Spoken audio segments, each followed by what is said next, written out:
मुल्क के बड़ों ने बैरूनी सरमायाकारी से मुतालिक एक बार फिर सर जोड़ लिए। वजीर आजम की जेर सदारत SIFC इजलास में चारों वज़राए आला भी शरीक। खैबर पख्तूनख्वा हुकूमत ने अगले माली साल बैनुल अक़वामी इदारों से 121 अरब 75 करोड़ 40 लाख रुपए कर्ज लेने का फैसला कर लिया। पेशावर में बिजली की बदतरीन लोड शेडिंग पर शहरियों का एहतजाज रंग ले आया। ग्रिड स्टेशन में मुजाहिरीन और पैसको हुक्काम के दरमियान मुज़ाकरात में मामला तय पा गए।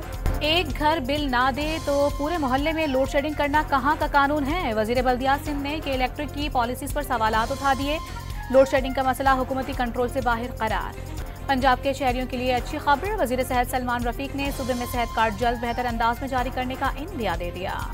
बहरे हिंद में तिजारती जहाज़ों की हिफाजत यकीनी बनाने का मिशन। पाक बहरिया ने PNS असलत तैनात कर दिया। जहाज इलाकाई बंदरगाहों का दौरा भी करेगा। रियाई खान की तहसील तराबन के करीब शरपसंद का मुसाफिर बस पर धावा। सवारियों को उतारकर बस जला डाली। ड्राइवर को तशद्दुद का निशाना बनाया गया। काड़ा में शदीद गर्मी के दौरान नहर में नहाते हुए नौजवान डूबकर जाँ बहक। मंडी बहाउद्दीन में 3 अफराद को डूबने से बचा लिया गया। एक की तलाश जारी।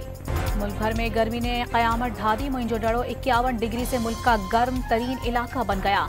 सहरा चौलिस्तान में प्यास और बीमारी से जानवर मरना शुरू हो गए।